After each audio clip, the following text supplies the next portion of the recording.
नमस्कार। जनवाणी के एक और विशेष अंक में आप सभी दर्शकों का बहुत बहुत स्वागत है। मैं हूं असीम मिश्रा और इस वक्त हम मौजूद हैं भगवान जगन्नाथ के धाम ओडिशा में। जी हां, उसकी राजधानी भुवनेश्वर में इस वक्त हम मौजूद हैं जनवाणी के इस बहुत ही विशेष अंक को लेकर। और जैसा कि आप जानते हैं, जिस तरह से ओडिशा में भुवनेश्वर में गर्मी इन दिनों बहुत पड़ रही है, वैसे ही राजनीतिक तापमान भी इन दिनों पूरे ओडिशा का काफी बढ़ा हुआ है। वो इसलिए क्योंकि यहाँ पे आंध्र प्रदेश के साथ साथ ओडिशा में भी लोकसभा चुनाव के साथ साथ विधानसभा के भी चुनाव इस वक्त हो रहे हैं। और तमाम जो पार्टीज हैं, चाहे वो बीजेडी हो, चाहे वो बीजेपी हो, कांग्रेस हो, तमाम पार्टीज अपने अपने मतदाताओं को लुभाने की कोशिशों में लगातार लगी हुई हैं। लेकिन जनवाणी के आज के इस अंक में हम उन्हीं पार्टियों से पूछेंगे कि किस तरह से और क्या सोचकर वो चुनावी मैदान में उतरे हैं। चाहे वो बीजेडी की बात हो, जो कि छठी बार चाह रही है कि वो सत्ता में वापसी करे, वहीं बीजेपी कह रही है, और जैसा कि प्रधानमंत्री ने कहा है कि डबल इंजन की सरकार इस बार ओडिशा में आएगी। तो बीजेपी के क्या कुछ है स्ट्रेटजी, उस पर भी हम बातचीत करेंगे। और साथ ही साथ हमारे साथ कुछ खास मेहमान भी होंगे। लेकिन हम सबसे पहले आपका इंट्रोडक्शन करवा दें अपने विशिष्ट मेहमानों के साथ। हमारे साथ सबसे पहले जो बीजेपी की तरफ से हैं, हमारे साथ हैं अनिल बिस्वाल जी, जो कि प्रवक्ता हैं। अनिल जी, आपका बहुत बहुत स्वागत है जनवाणी के इस विशेष अंक में। हमारे साथ दूसरे खास मेहमान कांग्रेस से स्मृति रंजन लेंका जी। स्मृति जी, आपका भी बहुत बहुत स्वागत है जनवाणी के इस कार्यक्रम में। हमारे साथ तीसरे खास मेहमान हैं दिलीप बिसोई जी, जो कि पूर्व सूचना आयुक्त हैं। दिलीप जी, आपका भी बहुत बहुत स्वागत है इस खास कार्यक्रम में। और हमारे साथ एक वरिष्ठ पत्रकार जिनका नाम है डॉक्टर राजाराम सतपथी। डॉक्टर साहब, आपका भी बहुत बहुत स्वागत। सबसे पहले इस कार्यक्रम की शुरुआत हम जो हमारे साथ दिलीप बिसोई जी हैं उनसे हम करना चाहेंगे और उनसे हम जानेंगे कि आखिर बीजेडी कह रही है कि 5 बार उनकी सरकार तो हो गई, अब छठी बार भी वो सत्ता में आने की कोशिश में है। आप ये कहना चाहेंगे कि किस तरह से और क्यों आपको लोग इस बार ओडिशा की जनता वोट दे? आपकी पहली प्रतिक्रिया। देखिए, 25 साल हो गया, लगभग 25 साल हो गया बीजेडी सरकार को, और ये 60वां इलेक्शन लड़ रहे हैं वो लोग। आप अगर देखेंगे, अभी हम 3 चुनाव लड़ चुके हैं, अभी 3 फेज़ हो गया है और 2 फेज़ बाकी है। तो आप देखेंगे अगर कि जहाँ भी जाइए आप, वहाँ बीजेडी फर्स्ट कैंडिडेट है। जहाँ भी जाइए उनके साथ, कहीं पे कांग्रेस के साथ लड़ाई हो रहा है, कहीं पे बीजेपी के साथ लड़ाई हो रहा है, और कहीं दूसरे कैंडिडेट के साथ लड़ाई। तो सभी सीटों पर, असेंबली सीट हो या पार्लियामेंट सीट हो, हर एक जगह पर बीजेडी भारी है। तो इनका 2 चीज़ है। एक तो ये बहुत बड़ा मुद्दा उनका है कि डेवलपमेंट, और वो एग्जाम्पल साइट कर रहे हैं कि क्या क्या डेवलपमेंट किया है, नंबर 1। दूसरा है वेलफेयर प्रोग्राम। 2 बहुत बड़ा वेलफेयर प्रोग्राम उनका चल रहा है, जैसे कि BSKY, बिजू स्वास्थ्य कल्याण योजना, बहुत पॉपुलर है। अब मेरे को पूछेंगे आप, तो मैं बोलूँगा कि इस इलेक्शन में वो गेम चेंजर होगा। ठीक है। तो ऐसा प्रोग्राम लेके भी आ रहे हैं, वेलफेयर प्रोग्राम लेके। ओके। तो ऐसा लगता है कि उनको फिर से लोग वोट देंगे। और जो आप बता रहे हैं कि एंटी इनकम्बेंसी होना चाहिए, है भी, ऐसा नहीं है कि नहीं है। सामान्यतः देखा जाता है जब सरकारें रिपीट होती हैं है भी, तो एंटी इनकम्बेंसी एक फैक्टर होता है। लेकिन उसको वो लोग कंपनसेट कैसे कर रहे हैं? उनका ऑर्गेनाइजेशन बहुत स्ट्रांग है। आज का दिन में अगर आप देखेंगे, रीजनल पार्टी के हिसाब से इंडिया में कहीं भी ऐसा रीजनल पार्टी नहीं देखेंगे जिसका ऑर्गेनाइजेशन स्ट्रक्चर इतना बहुत तगड़ा है। ठीक है। तो ये इलेक्शन मेरे को लगता है वो पार कर जाएंगे। ठीक है। तो आपको लगता है कि जितने भी जन कल्याणकारी योजनाएं हैं राज्य सरकार की तरफ से, वो जनता तक पहुंच रही है, और इसलिए आपको विश्वास है एक बार फिर से नवीन पटनायक की बीजेडी की सरकार वापसी करेगी? बीजेपी की तरफ से हमारे साथ अनिल बिस्वाल जी। अनिल जी, प्रधानमंत्री का ये सपना है कि केंद्र में भी बीजेपी की सरकार आएगी और ओडिशा में भी बीजेपी की सरकार आए और डबल इंजन की सरकार दोनों जगह पर रहे। किस तरह से आप इस ओडिशा विधानसभा के चुनाव को देखते हैं, और साथ साथ लोकसभा के चुनाव भी हो रहे हैं? आपकी पहली प्रतिक्रिया। देखिए, आम चुनाव की जनवाणी की इस स्वतंत्र कार्यक्रम में आप सबका स्वागत है। देखिए, एक डेमोक्रेटिक सिस्टम में, सेटअप में चुनाव की बड़ी अहम होता है, और ये इसको कहते हैं कि ये सबसे इम्पोर्टेंट कंपोनेंट्स जी। और जो चुनाव लड़ा जाता है, मेरा ये मानना है दोनों बातों पे लड़ा जाता है। एक तो परफॉर्मेंस एंड प्रॉमिस। जैसे कि हम बीजेडी की बात करें, ओडिशा में ये सच है, 25 साल एक सरकार पॉलिटिकल स्टेबिलिटी के साथ रहा है। लेकिन ओडिशा को क्या मिला? हमारा भी ये दुख है कि ओडिया लोगों को, हम लोगों को दिल्ली की जनता के पास, देश की जनता के पास अपनी बात बोलने के लिए बहुत कम सुयोग मिलते हैं। अब जब भी मिला है मैं वही बात को रखूँगा जी। आप पूरी भारत में ऐसा एक राज्य की एक मुख्यमंत्री दिखा दीजिए या नाम बता दीजिए जो वहाँ की लोकल लैंग्वेज पढ़ नहीं पाएंगे, लोकल लैंग्वेज बोल नहीं पाएंगे ढंग से। ये ओडिशा एक ही राज्य है जहाँ पर यहाँ के मुख्यमंत्री ना ओडिया ढंग से बोल पाते हैं ना ओडिया पढ़ पाते हैं। दिलीप जी आप ठीक से सुनिएगा क्योंकि इनको आपको रेस्पॉन्ड वो करना जब होगा ओडिया इनकी पढ़ते हैं, मेरा पास कई सारी वीडियोज है, कई सारी फोटोग्राफ्स है। मैं पूरे गारंटी के साथ कह रहा हूँ, आजकल देश में गारंटी चल रहा है, मैं पूरा गारंटी के साथ कह रहा हूँ, मेरा पास फोटो है, मेरा पास वीडियो है जिसमें Naveen Patnaik, I am saying with full responsibility, Naveen Patnaik speech देते हैं विथ रोमान स्क्रिप्ट। ये ओडिशा की हालत है। अनिल जी मेरा सवाल और था कि ओडिशा किन की मुद्दों परफॉर्मेंस के की हम साथ- बात नहीं, करें। अनिल जी मेरा सवाल था कि किन मुद्दों के साथ आपकी पार्टी बीजेपी इस बार चुनाव में उतरी है? देखिए, क्या इस- आपने प्रॉमिस किया यहाँ की जनता के साथ? और दूसरी बात मैं जो बोलना चाहता हूँ, आज बीजेडी का चुनाव प्रचार बड़ी जोर शोर से चल रहे हैं। आप पूरी मीडिया कवरेज देख लीजिए, पूरी टीवी चैनल्स की, यूट्यूब चैनल्स की पूरी वीडियो उठा लीजिए, आपको दो ही नेता नजर आएंगे, एक नवीन पटनायक और दूसरा है वीके पांड्यान। मैं ये मन से बोल रहा हूँ, who is VK Pandian? He is a bureaucrat and he is from Tamil Nadu. इस चुनाव भारतीय जनता पार्टी ओडिशा प्राइड के ऊपर लड़ रहे हैं। VK Pandian is not from Odisha, he can not take the lead from of the Odia people. और तीसरी बात, हम जो ओडिशा प्राइड की बोलते हैं तो उसमें हम डेवलपमेंट इंडिकेटर की बात करते हैं। हमारा पास बहुत सी नेचुरल रिसोर्सेस है, हमारा पास आयरन ओर्स है, हमारा पास लंबी कोस्टल रिसोर्सेस है, ठीक है, वाटर मैं- रिसोर्सेस है, मैन पावर है, लेकिन 30 लाख फैमिलीज, 30 लाख पीपुल ओडिशा से पलायन होते हैं, काम नहीं मिलता है। कहीं जाके ईटा कारखाना में काम करते हैं, कहीं गुजरात में काम करते हैं, तमिलनाडु के काम करते हैं। ये ओडिशा की हालत है। आप नीति आयोग की किसी भी इंडिकेटर को उठा लीजिए, मैं अनिल जी चाहे बहुत सारे issues सस्टेनेबल आपने कहे डेवलपमेंट ना। गोल इंडिकेटर हटाइए, एक्सपोर्ट प्रिपेयरनेस इंडिकेटर को हटाइए, आप इंडियन इनोवेशन इंडेक्स को उठाइए, जिस भी इंडिकेटर को आप देखेंगे ओडिशा सबसे नीचे आएगा। ठीक। ये आज ओडिशा की सिचुएशन है। ठीक है। मैं अब कांग्रेस के पास आना चाहूंगा। हमारे साथ स्मृति रंजन लेंका जी हैं। कांग्रेस के बारे में तो आप देख ही रहे हैं जिस तरह की रिपोर्ट आ रही है, केंद्र में भी बहुत वीक नंबर नहीं है और बीजेडी की कांग्रेस की बात की जाए तो उड़ीसा में भी हाल बहुत ही ख़राब है। कहा जाता है कि 1999 में जब सुनामी और चक्रवात आया था उसके बाद से जो कांग्रेस का सफाया हुआ 24-25 साल के अभी तक उभर नहीं पाई है उस झटके से कांग्रेस पार्टी 1999 के साइक्लोन के बाद से। मेरा सवाल कि आप लोग, आपके सामने बहुत ही तगड़ी पार्टी के तौर पर बीजेपी, कांग्रेस अपने आप को कहां देखती है? आपने क्या प्रॉमिस किया यहाँ की जनता के साथ? कांग्रेस अगर इतिहास, राजनीति इतिहास को आप देखोगे, आपके पास रिजल्ट अगर है 2000 का चुनाव आप देखिए, चुनाव था 2005 में चुनाव, लेकिन पहले 1 साल पहले वो चुनाव कराए। क्यों 1 साल पहले चुनाव कराए? जब हमारे पूर्वतन मुख्यमंत्री जेबी पटनायक, उस समय जब 2004 में वो पीसीसी प्रेसिडेंट बने, उस समय केंद्र का चुनाव हो रहा था, तुरंत क्यों वो ये राज्य की सरकार तुरंत चुनाव कराए? 2005 में तो चुनाव होने वाला था राज्य का। अगर उड़ीसा में कांग्रेस का हालत बहुत खराब था, अगर आप ये सब चीज बोल रहे हैं तो 2005 का चुनाव 2004 में क्यों कराया गया? ठीक है, क्योंकि 2004 में एक माहौल बना था, ये लोग सोचे कि इंडिया साइनिंग का नारा था, वाजपेयी जी का भाई था, ये सोचे कि अगर चुनाव 2005 में चुनाव होगा, कांग्रेस पार्टी 2004 में जीतेगा, और 2005 में ये लोग चुनाव लड़के आ नहीं सकते थे। आपको लगता है कि इन बातों को कह के कांग्रेस सत्ता में आ जाएगी? नहीं, सत्ता में कांग्रेस इसीलिए आएगा ठीक, क्योंकि ठीक। उड़ीसा के जनता भारतीय जनता पार्टी को देख वो चुके हैं, आपको सुन रही है आज, वो आपको सुन भारतीय रही है, जनता इसलिए मैं पार्टी कह को रहा हूं। देख चुके हैं, बीजू जनता दल को 26 साल देख चुके हैं, ठीक है, युवा देख चुके हैं, किसान देख चुके हैं। इसीलिए मैं दावे के साथ कह सकता हूं इस साल 2024 में जो चुनाव हो रहा है, दोनों पार्टी को उड़ीसा के जनता, भारत के जनता नकारेंगे। ठीक है।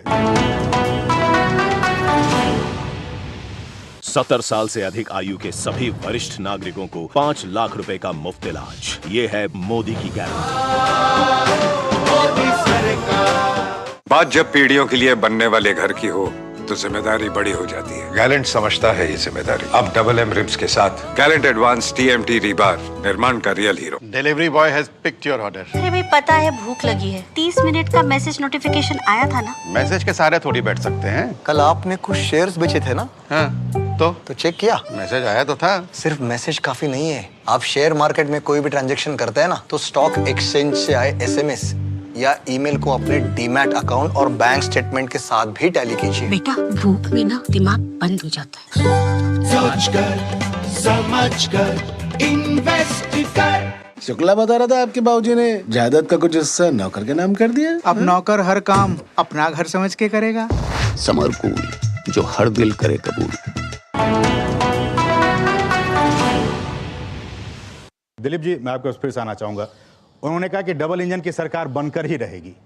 ये कह रहे हैं कि फिर से हमारी सरकार आएगी, चाहे 25-26 सालों का सूखा ही क्यों ना हो। आपकी प्रतिक्रिया? क्योंकि लगातार जो है एंटी इनकम्बेंसी, ठीक है 25 सालों से आपकी सरकार है, 6 टर्म में आपकी सरकार जाना चाह रही है।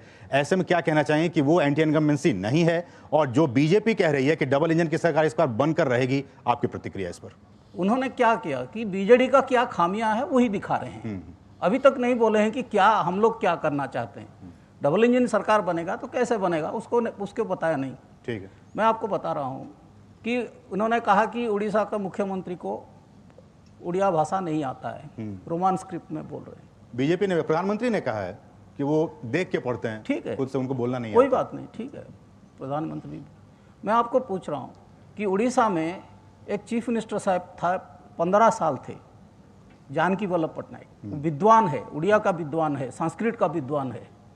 उनके जो 15 साल का जो रूल्स था, क्या था उड़ीसा में, आप पूछ के देख लीजिए।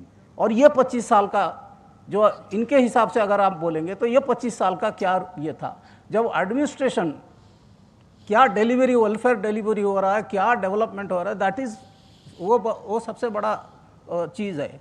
कोई उड़िया बोलता है कि नहीं बोलता है वो अलग बात है। मैं आपको और एक बात बता रहा हूँ, ये भारतवर्ष में और इस चुनाव में एक बहुत बड़ा विडंबना है कि एक नेशनल पार्टी उड़िया अस्मिता, उड़िया भाषा के बारे में बोल रहा है।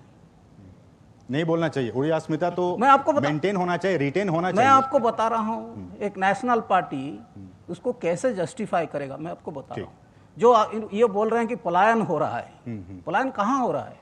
दूसरे स्टेट में हो रहा है।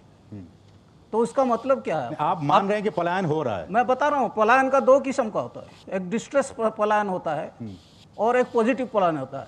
उड़ीसा से जो पलायन होता है वो पॉजिटिव पलायन है, कभी भी डिस्ट्रेस पलायन नहीं हुआ। इसीलिए मैं बोल रहा हूँ कि मनरेगा एक काम चल रहा है उड़ीसा में। आप अगर बोल रहे हैं कि डिस्ट्रेस जा रहे हैं तो गवर्नमेंट ऑफ इंडिया का मनरेगा फेल हो गया है। इनको बोलिए कि इनका जो मनरेगा है वो फेल है।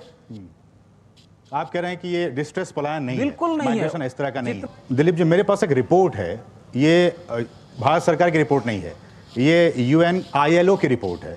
और उस ILO की रिपोर्ट में ये कहा गया है कि बीते कई वर्षों के सर्वे के बाद उन्होंने ये रिपोर्ट बनाई है कि बीते वर्षों में ओडिशा में जो बेरोजगारी है वो काफ़ी बढ़ी है।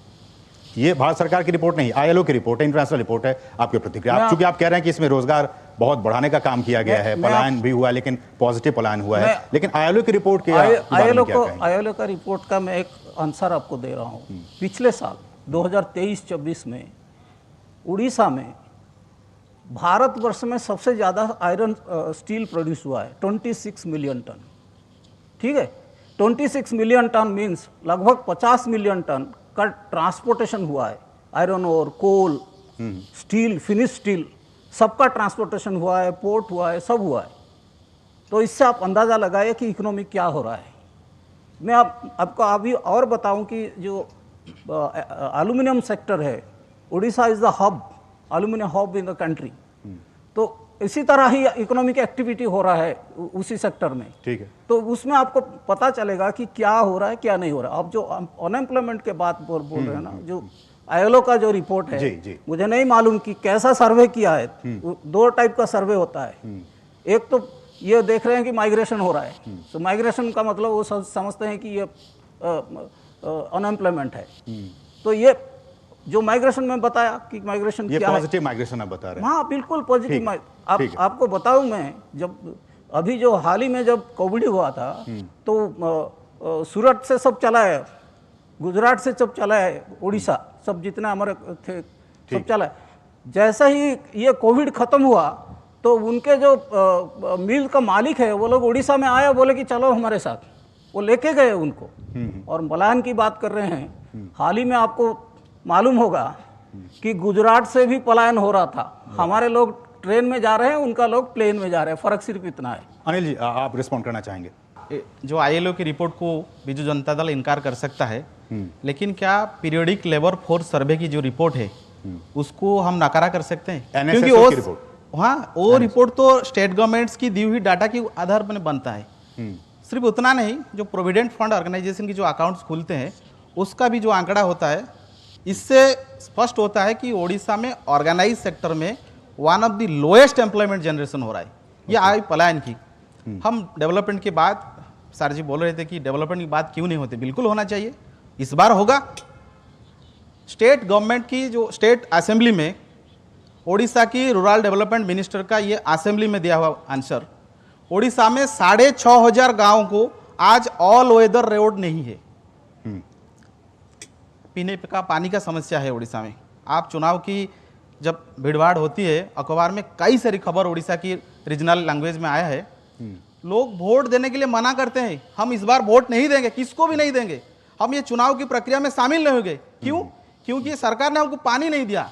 You just imagine the magnitude of the anti incumbency and failureness of the government. अभी ये रिपोर्ट आई भी थी कोस्टल इलाके से, जहां लगभग 1200 ग्रामीणों ने बहिष्कार किया। और एक बात मैं ऐड करना चाहता हूं, अस्पताल नहीं है और बुनियादी सुविधाएं वो नहीं है। ओडिशा की जो किसान है वो देश की जितनी स्टेट से, out of the 36 state and union territory, Odisha is the second lowest. सिर्फ झारखंड हमसे पीछे है। ओडिशा की जो किसान की रोजगार है, किसान की जो इनकम है, फैमिली फार्मर्स की जो मंथली इनकम है, वो second lowest in the country. हम कहाँ खड़े हैं? और लेकिन ऐसे में अनिल जी ये और भी जो चीफ मिनिस्टर है, सुनिए, उन्होंने वादा किया था कि हर ब्लॉक में हम कोल्ड स्टोरेज करेंगे। You can not believe, Naveen Patnaik has not build a single cold storage in his own constituency Hinjili. This is the situation of the Odisha. Congress party की तरफ से आरोप लगाया गया था। बीते दिनों जयराम रमेश ओडिशा आए थे, उन्होंने कहा था कि जो पैसे फाइनेंस कमीशन के तहत जो पैसे मिलने चाहिए ओडिशा को, राज्य सरकार को, वो केंद्र की मोदी सरकार ने नहीं देने का काम किया है। देखिए, वही और इससे विकास बाधित हो रहा है। जब जयराम रमेश जी सी कैबिनेट में थे, उसी कैबिनेट का जो प्राइम मिनिस्टर थे मनमोहन सिंह, माना जाता है कि वो बहुत बड़ी इकोनॉमिस्ट है। एक बार ओडिशा की सभी सांसद जाके मिले थे मनमोहन सिंह को, और मनमोहन सिंह ने उनको बोला था कि पैसा पेड़ में नहीं फैलता है। That means the money does not come on the tree. ये था कांग्रेस का अप्रोच ओडिशा को। और ओडिशा को आज 9 साल में 18 लाख करोड़ की central grant and tax devolution में जो ओडिशा की स्टेट शेयर होती है, उसमें 18 लाख करोड़ मिला है। अब अगर यूपीए को देखेंगे, यूपीए 10 साल में 2,30,000। अगर आप कंपेयर करेंगे स्टेट गवर्नमेंट की बजट में, 2013 जब यूपीए सरकार की फुल फ्लेजेड लास्ट बजट था और ओडिशा गवर्नमेंट का फुल फ्लेजेड लास्ट बजट था, उसी टाइम इलेक्शन से पहले, उसी टाइम 26,000 करोड़ मिला था हमको central grant and central tax की डिवोल्यूशन। अगर आप 2023 की बात करेंगे, मोदी सरकार की 10 साल बाद, that becomes 81,000। It becomes near about 4 times. तो आपके कहने का मतलब जो शेयर है वो बढ़ा है, शेयर जो बढ़ा है वो राज्य सरकारों को बढ़ा है। I am not saying this, data shows that. ठीक है, the state government record shows that. ठीक है, स्मृति जी आप कुछ कहना चाह रहे थे, बताइए। जी सर, बीजेडी के बारे में बता रहे थे, मैं इसलिए उनको पूछना चाहता हूं। जी पूछिए।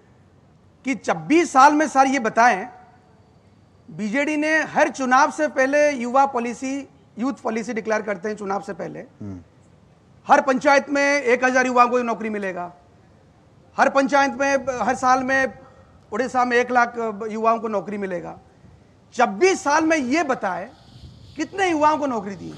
आप हैरान हो जाएंगे सुन के कि उड़ीसा में, सवाल था, यही सवाल था नहीं, उड़ीसा में शौचालय से लेकर सचिवालय पूरे आउटसोर्सिंग में चल रहा है। आज के डेट में पूरे आउटसोर्सिंग में चल रही है, क्योंकि गवर्नमेंट के जो सैंक्शन पोस्ट है। आउटसोर्स करने का क्या मतलब है? आउटसोर्सिंग मतलब थर्ड पार्टी चला रहे हैं, वो गवर्नमेंट नहीं है, मतलब आउटसोर्सिंग में चला रहे हैं।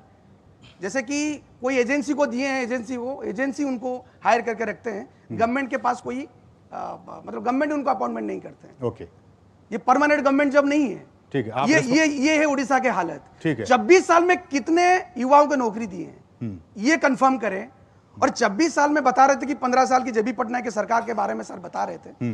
मैं उनसे अभी ये पूछना चाहता हूं, 26 साल का सरकार था, 9 साल भारतीय जनता पार्टी की गठबंधन की सरकार था।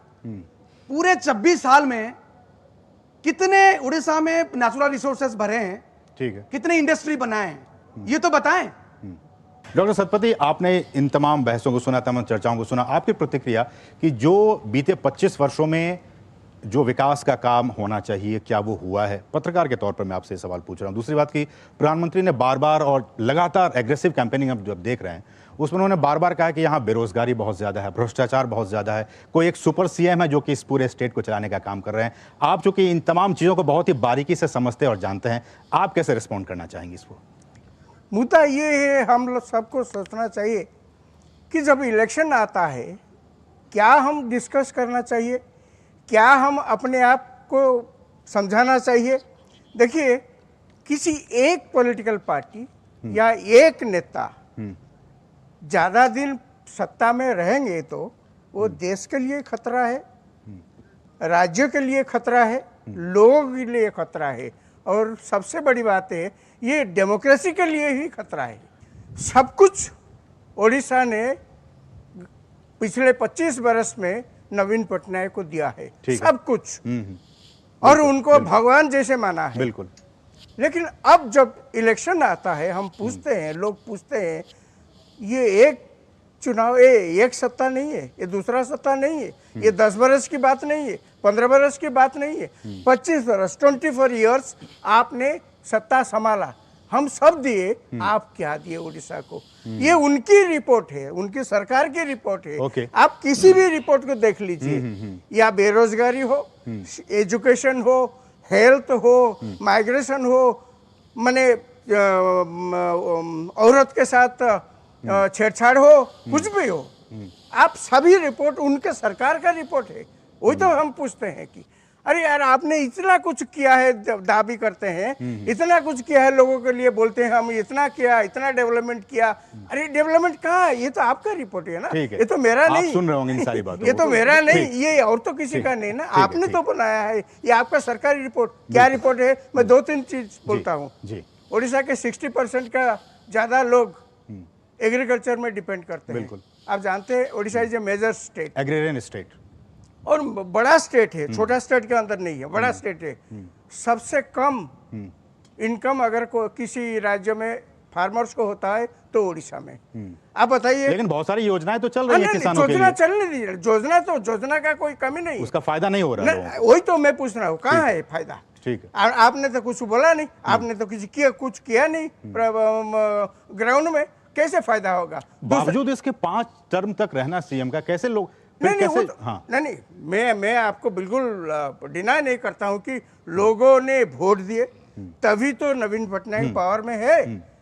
अगर कोई बोलेगा कि कुछ नहीं किया तो वोट क्यों मिला? ये सही बात है। ठीक है, कुछ चीज ऐसी भी होते हैं, कुछ चीजें ऐसे भी होते, ज्यादा बोलने से भी कुछ हो जाता है। छोटे से ब्रेक के लिए रुकेंगे, और ब्रेक के बाद जब वापस आएंगे तो इन तमाम सवालों के जवाब, जो कि और भी बहुत सारे सवालात हैं मेरे पास, जो कि हम तमाम इन जनप्रतिनिधियों से पूछेंगे कि आखिर क्यों, किस तरह से बीते 25 वर्षों में क्या ओडिशा का जिस तरह से विकास होना चाहिए, और जो एक डेवलपमेंट का जो इंडेक्स है, उस इंडेक्स में ओडिशा कहां तक पहुंचा है, क्या जो सेटिस्फैक्शन का लेवल है यहाँ के मतदाताओं में या फिर यहाँ के लोगों में, क्या वो हो पाया है? विपक्षी पार्टी होने के नाते बीजेपी और कांग्रेस किस तरह से उनकी स्ट्रेटजी है कि इस बार के चुनाव में वो सत्ता हासिल करे? इन तमाम सवालों के जवाब हम लेंगे, लेकिन उससे पहले रुकेंगे बहुत ही छोटे से ब्रेक के लिए। आप देखते रहिए डीडी न्यूज। जारी रहेगी भ्रष्टाचार के खिलाफ जीरो टॉलरेंस की नीति, ये है मोदी की गारंटी। तेरी होने वाली मदर इन लॉ कुछ ज्यादा ही ट्रेडिशनल है। ट्रेडिशनल लोग ज्यादा इमोशनल होते हैं। तो भाई साहब, अब कोई किसी की लाइफ में आग नहीं लगा पाएगा। समर कूल, जो हर दिल करे कबूल। बात जब पीढ़ियों के लिए बनने वाले घर की हो तो जिम्मेदारी बड़ी हो जाती है। गैलेंट समझता है ये जिम्मेदारी। अब डबल एम रिब्स के साथ गैलेंट एडवांस TMT रीबार, निर्माण का रियल हीरो। और ब्रेक के बाद आपका एक बार फिर से बहुत बहुत स्वागत है। आप देख रहे हैं जनवाणी, और जनवाणी में आज हम मौजूद हैं ओडिशा की राजधानी भुवनेश्वर। मैं सबसे पहले दिलीप जी आप ही से करना चाहूंगा, बहुत सारे सवालात आपके पास आए बीजेपी की तरफ से भी और वरिष्ठ पत्रकार की तरफ से भी। अच्छा। मैं इसलिए कह रहा हूं ये बात क्योंकि वरिष्ठ पत्रकार जमीनी हकीकत को जानते हैं, समझते हैं। इनका साफ तौर पर कहना है कि जो दावे किए जा रहे हैं बीजेडी की तरफ से वो दरअसल सच नहीं है, जमीनी हालात कुछ और हैं जो कि बहुत ही खराब हैं। आपकी प्रतिक्रिया? प्राइम मिनिस्टर जब आए थे इस साल ये चुनाव रैली में, एक बोले कि गुजरात में क्या है, गुजरात में सिर्फ नमक है, लेकिन उड़ीसा में क्या नहीं है, दुनिया का सब कुछ है उड़ीसा में। ईश्वर ने उड़ीसा को सब कुछ दिया है, लेकिन आज देखो गुजरात कहाँ है और उड़ीसा क्यों बैकवर्ड बोल रहा है। सब लोग क्यों बोलते हैं कि इसको ये बैकवर्ड है, यहाँ कुछ नहीं है, फार्मर्स को कुछ नहीं मिलता है, एजुकेटेड लोगों को कुछ नहीं मिलता है। ये जो रिपोर्ट आप ILO रिपोर्ट कोट कर रहे थे, उसमें क्या लिखा है? उसमें लिखा है 15 बरस से ज़्यादा उम्र के ये जो लड़की लोग होते हैं वो ना एजुकेशन में है, ना ट्रेनिंग में है, ना एम्प्लॉयमेंट में है। अरे यार, फार्मर्स को लिए कुछ नहीं है, एजुकेटेड लड़का लड़की को लिए कुछ नहीं है, तो किसके लिए क्या हुआ? 25 वर्ष में आपने क्या दिया? हम तो सब आपको ठीक है दिलीप जी आप रिस्पॉन्ड कीजिए। प्राइम मिनिस्टर ने बोले कि गुजरात में नमक है, उड़ीसा में सब कुछ है।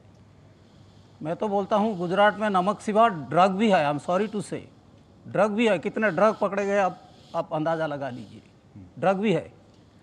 तो यह ड्रग इकोनॉमी नहीं है उड़ीसा। और आपको भी एक बात बता दूं कि Orissa is not a developed state like Gujarat.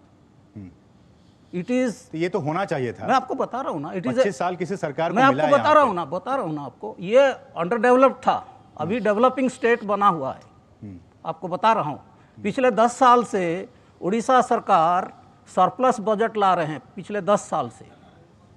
जबकि एक टाइम था, एक जमाना था जब नवीन बाबू जब इस राज्य का चीफ मिनिस्टर बने, उस टाइम तनख्वाह देने के लिए पैसा नहीं था सरकार के पास। Overdraft and ways and mean से रिजर्व बैंक से लाके दे रहे थे। और और एक बता दूं, भारतवर्ष में जितना भी राज्य देख लीजिए, उनका जो कर्ज है वो कितना है और इस उड़ीसा के कितना है देख लीजिए। पिछले 50 साल से हम लोगों ने इंडिपेंडेंट के बाद ही एक स्टील प्लांट बनाया राउरकेला में 1 मिलियन टन का, और उसके बाद 10-50 साल तक हम तरस रहे थे कि सेकंड स्टील प्लांट कब आएगा। ये 25 साल में 5 मेगा स्टील प्लांट आया और सबका 5 मिलियन टन का है। अनिल जी आप इसको रिस्पॉन्ड कीजिए। और साथ ही साथ मेरा एक और सवाल ये है कि जिस तरह से बीते 25 वर्षों में बीजेडी का जो एक ऑर्गेनाइजेशनल स्ट्रक्चर है, जो ऑर्गेनाइजेशनल स्ट्रेंथ है, वो काफ़ी ज़्यादा है। हालांकि बीते कई वर्षों से बीजेपी इसको अपने पक्ष में करना चाह रही है। काफ़ी एग्रेसिव कैंपेन हम देख रहे हैं इस बार। बीजेपी के तमाम लीडर्स यहाँ पे आ रहे हैं, हर एक दिन 2 दिन के इंटरवल पे आ रहे हैं। आपको लगता है कि जो ऑर्गेनाइजेशनल स्ट्रक्चर की जो कमी है वो है बीजेपी के पास उड़ीसा में, जिसकी वजह से वो सत्ता में नहीं आ पाई है? देखिए, ये मेरा जितने वर्कर्स होने चाहिए उतने नहीं हैं। देखिए, ये मेरा स्पष्ट मत है कि चुनाव हो चाहे किसी भी डेमोक्रेटिक सिस्टम में, कोई ऑर्गेनाइज्ड स्ट्रक्चर से जनता का मूड और जनता वो सरकार को कैसे देख रहे हैं वो बहुत महत्वपूर्ण है। हम आते हैं डेवलपमेंट की बात। हाँ, उड़ीसा सरप्लस बजट है, लेकिन वो सरप्लस बजट का पीछे जो रीजन है वो है हम नेचुरल रिसोर्सेज से जो टैक्स आता है, ये कह रहे हैं कि बीते कई वर्षों से सरप्लस बजट है। लेकिन एक वेलफेयर स्टेट में कभी सरप्लस बजट को अच्छी ढंग से माना नहीं जाता है, क्योंकि जो सरकार होता है वो लोगों को के लिए काम करेगा और लोगों के लिए खर्चा करेगा, तब जाके एक अच्छा सरकार बनेगा। आज उड़ीसा कहाँ है? गुजरात की बात हो रहा था, मैं आपको 10 पॉइंट बना देता हूँ। जो sustainable development goal index Orissa आज 19th पोजीशन में है। सोशल प्रोग्रेसिव इंडेक्स उड़ीसा आज 32 पोजीशन में है, जितना 36। और जो देश की सबसे 100 बड़ी सरकारी यूनिवर्सिटी है जिनको मान्यता दिया गया कि 100 बेस्ट गवर्नमेंट यूनिवर्सिटी है, उड़ीसा का कोई एक भी यूनिवर्सिटी उस लिस्ट में नहीं है। ठीक है। म्युनिसिपल परफॉर्मेंस इंडेक्स उड़ीसा का कोई भी एक म्युनिसिपैलिटी चाहे NSC चाहे उस लिस्ट में नहीं है। आप ईज ऑफ डूइंग बिजनेस वो 29th पोजीशन है out of 36 states and union territories. आप डोमेस्टिक टूरिस्ट और फॉरेन टूरिस्ट को देख लीजिए, उड़ीसा में टूरिज्म सेक्टर की एक बहुत बड़ी स्कोप होती है। बिल्कुल। सब लोग बोलते हैं कि हाँ बड़ी स्कोप है, लेकिन उड़ीसा में जो एनुअल फॉरेन टूरिस्ट आते हैं वो सिर्फ 22,000 और गुजरात 17 लाख आप सबके पास एंड्रॉइड मोबाइल होगा, गूगल चेक करके देख लीजिए। ये ओडिशा का सिचुएशन है। आप अगर वाटर मैनेजमेंट इंडेक्स जो नीति आयोग ने पब्लिश किया है, उसमें जितना 16 नॉन हिमालयन स्टेट से, ठीक है, मैं 17 नॉन हिमालयन स्टेट है, उसमें ओडिशा 14 पोजीशन में है। ओडिशा के बारे में ये बता रहे हैं कि रास्ता ठीक नहीं है। अगर आप नहीं बताएं तो हम बताएंगे। आप आज का दिन में किसी भी स्टेट में जाइए, अगर उड़ीसा से किसके पास अच्छा रास्ता है मेरे को बता दीजिए, किसी भी। वो तो कह रहे हैं गुजरात के पास है। मैं बता रहा हूँ ना आपको, कहीं भी जाइए आप ये भी अंदाजा लगाइए। आजकल जो लॉन्ग ड्राइव में जा रहे हैं ना, वो बता रहे हैं कि उड़ीसा का रोड जब आएगा आपको पता चल जाएगा, जहाँ उड़ीसा का रोड खत्म हो जाएगा आपको पता चल जाएगा। ठीक, तो ऐसा ही कंडीशन है। आपको काशीपुर में जाइए। मैं ये सारे सवाल और बहुत सारे सवाल दिलीप जी से इसलिए पूछा जा रहा है क्योंकि जो बीजेडी की सरकार वो बीते 5 टर्म से 25 वर्षों से यहाँ पे उड़ीसा की सत्ता पर बरकरार है, इसलिए ये नेचुरल है कि तमाम सवाल जो है वो इनके पास जाएंगे। बीजेपी चाह रही है कि वो सत्ता में आए, कांग्रेस के पास जो बहुत देर से वो वेट कर रहे हैं। आप ये बताएं कि जो आपके लीडर्स हैं, क्या हो गया है? एक भी लीडर्स आपके कोई सामने नहीं आ रहे हैं। जिस तरह से कम आपको बीजेपी या बाकी दलों से सीखने की जरूरत है क्या, कि जिस तरह से एग्रेसिव कैंपेनिंग वो कर रहे हैं, चाहे वो लोकसभा चुनाव की बात हो या फिर विधानसभा चुनाव की बात हो, कांग्रेस की तरफ से ऐसा जोश उत्साह कोई दिख नहीं रहा है। एक सवाल। दूसरा ये कि ये भी कहा जा रहा है कि जो लीडर्स है वो हैं ही नहीं। आप बोल रहे कि नेता नहीं है। भारतीय जनता पार्टी की एक ही नेता है, एक ही मॉडल है, एक ही नेता है, एक ही व्यक्ति है जो पूरे देश में बोल रहे हैं कि हम एक ही मॉडल को लेकर चल रहे हैं। आपके पास कौन है? कांग्रेस पार्टी के नेता भरे हैं। नहीं, जो नेता तैयार किए कांग्रेस पार्टी ने पूरे देश भर में, वही लोगों को लेके तो उन्होंने मुख्यमंत्री बना रहे हैं। कांग्रेस पार्टी नेता बनाए हैं देश में। भारतीय जनता पार्टी के पास एक ही नेता है, वही चेहरा है जिनको लेके वो आगे कर रहे हैं, वो भी फेल हो चुका है। मोदी गारंटी की बात ये लोग कर रहे हैं, मैं आपके बातों में अभी जवाब दे रहा हूं। मोदी गारंटी है क्या है? उन्होंने 2014 में बोला था कि बहुत हो गई महंगाई की मार, अब की बार मोदी सरकार, वही है मोदी गारंटी। 400 के गैस अभी 1000 रुपए में बिक रहा है, 60 रुपए की पेट्रोल अभी 100 रुपए में बिक रहा है। आप जो इस बार जो ये मोदी गारंटी, कांग्रेस का जो मैनिफेस्टो है, और नहीं, मैं उसको देख के आ रहा हूं। हमारे पास कांग्रेस की मैनिफेस्टो, हाँ, कांग्रेस मैनिफेस्टो। मैं नहीं, मेरा सवाल यह है कि क्यों कन्विंस नहीं हो रही है पब्लिक, ये मैं कह रहा हूं। मतदाता क्यों नहीं कन्विंस हो रही है? अगर पब्लिक कन्विंस नहीं होते, अगर पब्लिक, क्योंकि 2004 में भी आपको याद होगा इंडिया साइनिंग का नारा जोर से चला था कि वाजपेयी नहीं, 4 से 14 फिर कैसे हम सरकार में आए? अगर पब्लिक कन्विंस नहीं होते, अगर कांग्रेस का ऑर्गेनाइजेशन स्ट्रक्चर नहीं होते, तो फिर 4 से 14 हमने कैसे 10 साल सरकार में आए? वही तो बात है। 9 से 2014 से तो 26 हुआ है, अभी 26 का चुनाव चल रहा है। ओडिशा में आप देखिए, 26 का रिजल्ट तो देख लें। 2009 के चुनाव में, 2014 के चुनाव में लगातार आपका ग्राफ गिरता जा रहा है, चाहे वो लोकसभा की बात हो या फिर राज्यसभा की, विधानसभा की बात हो, आपका लगातार ग्राफ गिरता जा रहा है। मैं इसलिए कह रहा हूं कि क्या आपकी बातें कन्विंस नहीं हो पा रहे हैं, या फिर आपके जो लीडर्स हैं राहुल गांधी या बाकी लोग, वो पब्लिक को कन्विंस अपनी बातें नहीं पहुंचा पा रहे हैं, वो सक्षम नहीं है? कांग्रेस की ये खासियत है, मैं आपसे बताना चाहता हूं, कांग्रेस पार्टी अपनी कार्यकर्ता के ऊपर भरोसा करके चुनाव लड़ता है। हमारे लाखों करोड़ कार्यकर्ता ही चुनाव लड़ते हैं, एक ही व्यक्ति चुनाव नहीं लड़ते हैं। जैसे मोदी चुनाव लड़ते हैं, केवल मोदी प्रचार करेंगे, ऐसा कांग्रेस पार्टी है ही नहीं है। कांग्रेस की कार्यकर्ता चुनाव लड़ रहे हैं। और आपको मैं बताना चाहता हूं, 4 से 14 10 साल हम सरकार में आए, यूपीए 1 यूपीए 2, 2014 से 26 तो हुआ है, 10 साल हुआ है। ऐसे नहीं है कि पूरे 50 साल सरकार में आ गए। कितने करप्शन, 2G, 10 साल में 3G, 10 साल में हालत क्या है देश में? 10 साल में युवा देख रहे हैं, महिला देख रहे हैं, किसान देख रहे हैं, देश की आवाम देख रहे हैं कि हालत क्या है 10 साल में। ये 10 साल तो हुआ है सरकार भारतीय जनता पार्टी की। किसानों को जारी रहेगी 6000 रुपए की सम्मान निधि। यह है मोदी की गारंटी।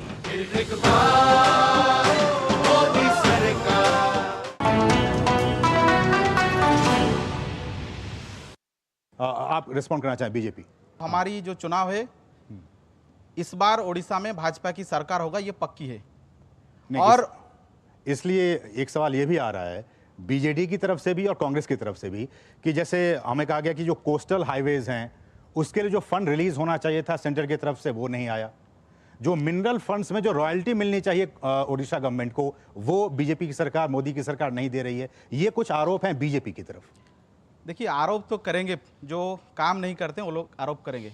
कोस्टल हाईवे की बात करें कोस्टल हाईवे क्यों नहीं बन पाया? कोस्टल हाईवे की जब घोषणा हुई थी, जब उसकी अप्रूवल हुई, संजय दास वर्मा जो बीजू जनता दल की उसी टाइम मिनिस्टर थे, उनने 3 बार डीपीआर की चेंज किए है। अगर हम बात करें जो सेंट्रल ग्रांट और सेंट्रल टैक्स डिवोल्यूशन की, वो तो बजट के हिसाब से 4 गुना बढ़ा है 2013 टू 2023, और 10 साल में 18 लाख करोड़ रेलवे बजट से लेकर financial grant, tax devolution, natural जो माइनिंग रॉयल्टी, ये सारी चीज़ में मिला है। ये तो ओडिशा को मिला है। और रेलवे बजट की बात करें जो 2013 में कभी भी ओडिशा की रेल की जो एनुअल बजट होती है 1000 करोड़ कभी नहीं टच करता। आज 10,000 करोड़ रुपया मिलता है। जो खोर्धा रोड बलांगीर जो ओडिशा को वेस्टर्न ओडिशा से ईस्टर्न ओडिशा को कनेक्ट करता है, वो प्रोजेक्ट दशकों से चलती थी। अभी ये प्रोजेक्ट अराउंड 70% खत्म होने वाला है। इनका तो सीधा सा आरोप यह है कि जो केंद्र प्रायोजित योजनाएं हैं डेवलपमेंट को लेकर, इंफ्रास्ट्रक्चर को लेकर, उसके लिए जो फंड रिलीज होनी चाहिए, जितने चाहिए, वो केंद्र सरकार की तरफ से नहीं की जाती है, इसलिए यहाँ पे ग्रोथ हैम्पर हो रहा है। देखिए, उसका ही जवाब मैं दे रहा था। ओडिशा में 7 नया मेडिकल कॉलेज 2014 के बाद बना है। तो सेंट्रल गवर्नमेंट की योजना में बना है, स्कीम में बना है। ठीक है। अगर ओडिशा में IIM संबलपुर बना है, आइजर बरहमपुर बना है, 1600 करोड़ की उसमें खर्चा हुआ है।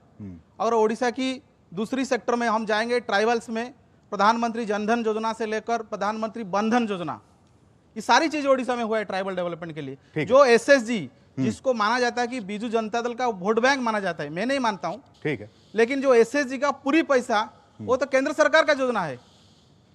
तो बीजू जनता दल केंद्र सरकार की जो योजना है उसमें छप्पा लगाता है, उसमें उसको कहता है कि हम दे रहे हैं, लेकिन हकीकत ये सारी सेंट्रल गवर्नमेंट स्कीम से उसको बीजू जनता दल चोरी करके लोगों को गुमराह बना रहे और उसको अपना बनाकर वोट मांग रहे हैं। मैं एक रिस्पॉन्ड, डॉक्टर सतपथी, आप वरिष्ठ पत्रकार हैं, जो बातें बीजेपी कह रही है, जो बातें कांग्रेस कह रहे हैं, मैं एक एक करके पहले कांग्रेस की बातों को, मैंने उनसे पूछा कि आपका जो स्ट्रक्चर, ऑर्गेनाइजेशनल स्ट्रक्चर है वो वीक है, चूंकि और आपके सामने ओपोनेंट आपका बीजेपी है या BJD है, जो एग्रेसिव कैंपेनिंग कर रहे हैं, लगातार उनके नेता आ रहे हैं फील्ड में, लोगों से कांटेक्ट कर रहे हैं, लोगों से मिल रहे हैं, कांग्रेस में वो जोश उत्साह नहीं दिख रहा। इस पर आपकी प्रतिक्रिया, चूंकि वरिष्ठ पत्रकार हैं, और जो बीजेपी कह रही है कि जो योजनाएं हैं उस पर राज्य सरकार अपना ठप्पा लगा देती है और कहती है कि ये तो मेरी योजना है और लोगों को इससे गुमराह करने की कोशिश की जा रही है, आपकी प्रतिक्रिया? देखिए, पहला जो सवाल आपने पूछे कि कांग्रेस ने बोल रहे हैं कि हम एग्रेसिव कैंपेन कर रहे हैं और हम लोग का संगठन भी मजबूत है।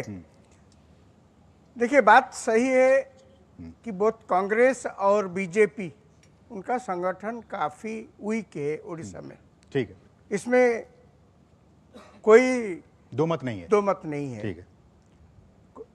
कांग्रेस से बीजेपी का थोड़ा ज़्यादा होगा, लेकिन BJD का संगठन सारे उड़ीसा में काफ़ी मजबूत है आज भी। ठीक है, बहुत संक्षेप में बताएगा, हम ऑडियंस के पास चलेंगे। आज भी दूसरा चीज़ ये है कि आप पूछते हैं कि दूसरा सवाल आपका था कि वो बोलते हैं कि हमारा जो एग्रेसिव कैंपेन है, एग्रेसिव कैंपेन तो कांग्रेस के एगेंस्ट में नहीं है बीजेपी का एग्रेसिव कैंपेन है BJD एगेंस्ट का। देखिए, आप जब सत्ता में है सवाल तो पूछा जाएगा। बिल्कुल। और आप तो सवाल का जवाब ही देना पड़ेगा। और आप 5 साल नहीं है, 10 साल नहीं है, 25 साल आप है। ये एक बहुत लंबा टाइम है। लंबा टाइम में आप ओडिशा में कितना किया, क्या किया, ये सवाल तो आप जनार्दन भी हमारे साथ यहाँ मौजूद हैं। चुनाव एक बहुत एक्सपेंसिव मामला बन गया है पूरे देश में, और जिस ढंग से कैंपेन हम लोग देख रहे हैं सड़क पर, और जैसे पॉलिटिकल पार्टीज जितना मेहनत भी कर रहे हैं लोगों के पास पहुंचने के लिए, ये जो अभी जो वैषयिक ज्ञान कौशल का विकास हुआ है, आगे क्या चुनावी संस्कार हो सकता है, इसके बारे में राजनीतिक पार्टियां कैसे सोचते हैं? मेरे मित्र जो वरिष्ठ पत्रकार जो बोल रहे हैं सही बात है।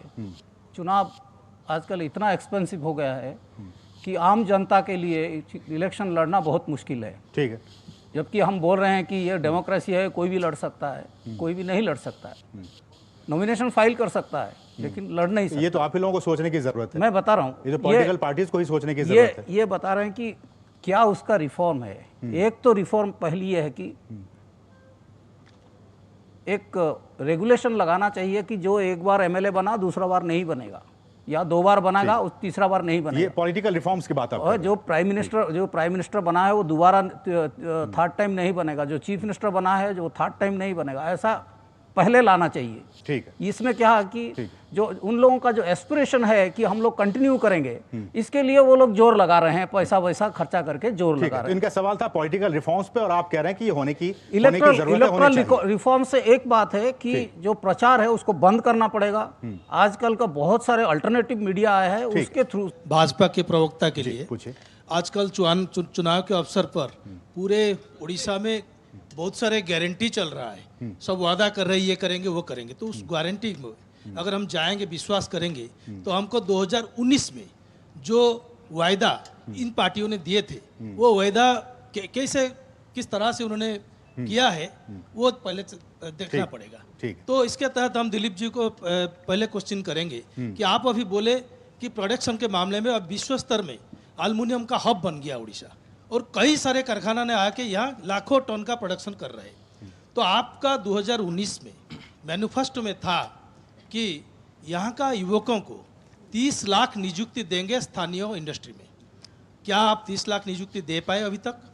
और ये भी बोले थे कि स्किल इंडिया के तहत इन युवकों को प्रशिक्षण देके 1.5 लाख युवकों को विश्व स्तर में प्रशिक्षित करके आप ऐसे बनाएंगे वो विश्व में वो अपना काम कर सकते हैं। और दूसरा सवाल भी बोल देते हैं एक साथ, ये अनिल जी के लिए है। आपने 2019 में बोले थे कि हमने किसानों के आय दुगना करेंगे, क्या दुगना कर पाए अभी तक? तो अभी आप बता रहे हैं कि 3100 रुपया आप देंगे धान के MSP। और दूसरी बात है, आप भ्रष्टाचार मुक्त भारत बनाने के लिए बोले थे, क्या भारत भ्रष्टाचार मुक्त हुआ है? ये जो 500 स्टील प्लांट आए हैं और लगभग 3 एल्युमिनियम प्लांट आए हैं, उसके बाद बहुत सारे प्लांट, 2 बंदरगाह आए हैं, बहुत बड़ा बंदरगाह है। इसमें कौन काम कर रहे हैं पहले पता लगाइए, कौन काम कर रहा है। नहीं, इनका सवाल है कि वो रोजगार एम्प्लॉयमेंट जनरेट हुआ क्या? मैं बता रहा हूँ ना, वही बता रहा हूँ। आपके पास नंबर्स हैं? नंबर्स नहीं है, लेकिन हुआ है। कहाँ जाएगा वो, कहाँ जाएगा? ये तो वेग आंसर हो गया ना कि किस तरह से। और एक दूसरी बात बता रहे हैं कि स्किल डेवलपमेंट अब आज के दिन में उड़ीसा वर्ल्ड चैंपियन है, इनको पता होगा शायद, वर्ल्ड चैंपियन है। अब वर्ल्ड लेवल में एक स्किल का एक कंपटीशन हो रहा है जिसमें उड़ीसा के जो लड़के हैं वो चैंपियन हो रहे हैं वहाँ पे। तो ऐसा नहीं कि स्किल डेवलपमेंट नहीं हो रहा है। और एम्प्लॉयमेंट के बारे में आप जो बता रहे हैं, मैं वही बोल रहा हूँ कि एम्प्लॉयमेंट भी हो रहा है, क्योंकि नाराजगी नहीं है उड़ीसा में, नाराजगी नहीं है। और एक बात आपको बता रहा हूँ, जो राजाराम बाबू बोले थे कि अगर लगभग 25 साल कोई सरकार में रहेगा तो अच्छा नहीं है, ये बात नहीं है। कोई भी सरकार कितना साल रहे कोई प्रॉब्लम नहीं है, अगर उसका इंटेंशन अच्छा है। अगर इंटेंशन अच्छा है तो 25 साल के बदले 50 साल रहने में कोई फर्क नहीं पड़ेगा। अगर इंटेंशन खराब है तो 5 साल से 6 साल तक टिक नहीं पाएगा। और इसीलिए बोल रहा हूं कि उड़ीसा में क्यों वोट दे रहे हैं, इसको आपको समझना चाहिए कि 5 बार दे रहे हैं, अभी 6ठा बार भी देने वाले हैं। ठीक है। अनिल जी, आप से क्वेश्चन पूछा गया था, इसका रिस्पॉन्ड करें। क्वेश्चन का जो किसानों की, जो प्रधानमंत्री जब नरेंद्र मोदी 2014 में सरकार बनी हमारी, उसी टाइम जो धान की MSP था वो पर क्विंटल था 1310 रुपया। अभी 2024 में हम खड़े हैं, धान की MSP 2200 रुपया, यानी 900 रुपया की बढ़त हुई है धान की MSP में। अगर ओडिशा की स्पेसिफिक डाटा हम देखेंगे तो 2014 और मसीहा में 2013 towards the last of the 2013 Odisha से 30 लाख मेट्रिक टन धान खरीद होता था हर साल। आज जो लास्ट 2023 के हुआ वो 79 लाख मेट्रिक टन धान ओडिशा से खरीदा हुआ, यानी 30 लाख से हम पहुंच गए करीबन 79 लाख कि MSP रेट जो है उसको बढ़ाया जाएगा। बढ़ा है, धान की खरीदारी बढ़ा है। ठीक है। मेरा सवाल बीजेपी और कांग्रेस को है कि आप देखिए उड़ीसा में नवीन पटनायक के खिलाफ लड़ रहे हैं, तो लेकिन आपका कोई स्टेट लीडर नहीं है। आप किसी को भी एक चीफ मिनिस्टर कैंडिडेट करके आप सामने नहीं ला रहे हैं। 26 साल 25 साल हो गया, दोनों पार्टी कभी भी कोई एक लीडर को सामने नहीं खड़ा किए हैं नवीन पटनायक के खिलाफ। और दूसरी सवाल ये है बीजेपी का भी, अभी आप देखिए यूआर प्राइम मिनिस्टर को ला रहे हैं नवीन पटनायक के खिलाफ, बट कोई एक लोकल लीडर को उठाइए ना, सामने लाइए। ठीक है। देखिए ये सवाल VK पांड्या ने भी पूछा है, हम लोग उसको रेस्पॉन्स भी किए हैं। 2017 में जब उत्तर प्रदेश में भारतीय जनता पार्टी की जीत हुई थी, उसी टाइम हमारा कोई चीफ मिनिस्टर डिक्लेयर नहीं हुए थे। Without any chief minister face Bharatiya Janata party वहाँ पर जीत हुई थी। और भी आप देखेंगे जो तीनों स्टेट हिंदी हार्टलैंड कहते हैं, राजस्थान, मध्य प्रदेश एंड छत्तीसगढ़, वहाँ पर जिसको लोग सोच रहे थे कि वो चीफ मिनिस्टर होगा, भारतीय जनता पार्टी दूसरा लोगों को किया है। तो पॉलिटिक्स में अपना पार्टी का स्ट्रेटेजी होता है। मेरा ये मानना है कि भारतीय जनता पार्टी का जो भी लीडर चीफ मिनिस्टर बनेगा, he will be 100% more better than Naveen Patnaik.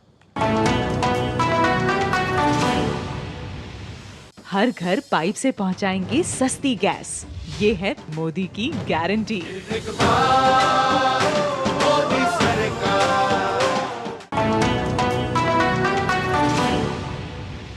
BJP से ये पूछेंगे, आपके दौर में आप वादा करते हैं जब सरकार में आने के लिए, वो दिल्ली चाहे हो या फिर उड़ीसा हो या फिर अदर स्टेट कोई भी हो, लेकिन आपके आने के बाद इस तरह की महंगाई क्यों बढ़ती है? आज पोस्ट कोविड अगर हम सारी दुनिया की देखेंगे, जो जितना भी डेवलप्ड एंड डेवलपिंग कंट्री है, भारत एक ही देश है जो इन्फ्लेशन को पूरी ढंग से कंट्रोल करे, वो कंटिन्यूटी के साथ कर रहे हैं, उछाल तरह नहीं होता है।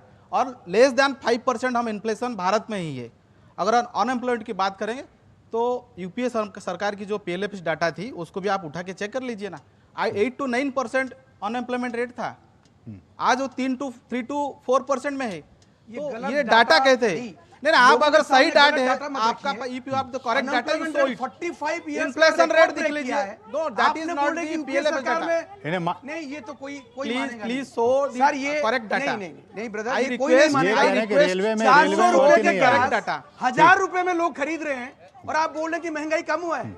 मेरा क्वेश्चन है कि जिसका पास AC नहीं है, they can realise the how the temperature is going off and हमारा कैसे रिवर्स आर डाइंग।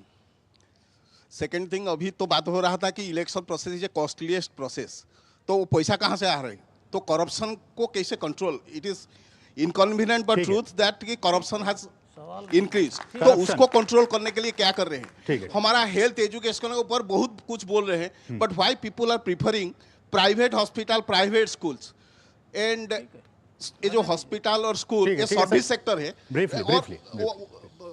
1 मिनट, तो ये सर्विस सेक्टर है, but it has become a business and not a fair business, unfair business. Many people are doing unfair business. तो उसको control करने के लिए क्या करना है? ठीक है। And second thing, cases are pending, crores of cases, and उसका 20 साल 30 साल चल रहा है, तो people have no fear about law, तो आस्था नहीं है, विश्वास नहीं है। And another, the competitions, the freebies are going on instead of giving empowerment to the people, economic empowerment। उनका कैसे इकोनॉमिक एम्पावरमेंट होगा उसको ऊपर ध्यान नहीं देके। अब इनका आंसर सुन लेता, अब इनका आंसर प्लीज। मैं कंप्लीट कर लेता हूं। तो हमारा livelihood support is not a bad thing, but इसको पूरा मुद्दा बना के हम फ्रीबी देंगे, फ्रीबी का ऊपर डायरेक्ट ज्यादा कंपटीशन हो रहा है। इकोनॉमिक एम्पावरमेंट ऊपर अगर कंपटीशन करेंगे तो this will be good for the country and for the people. Thank you. जो एक कॉम्पिटिशन, एक अच्छा कंपटीशन होना चाहिए ताकि जो राज्य है, जो वहाँ के लोग हैं, वो आगे बढ़ सके। आपकी प्रतिक्रिया? जैसे वो बोल रहे हैं कि फ्रीवीज के बारे में, मैं उनके साथ सहमत नहीं हूँ।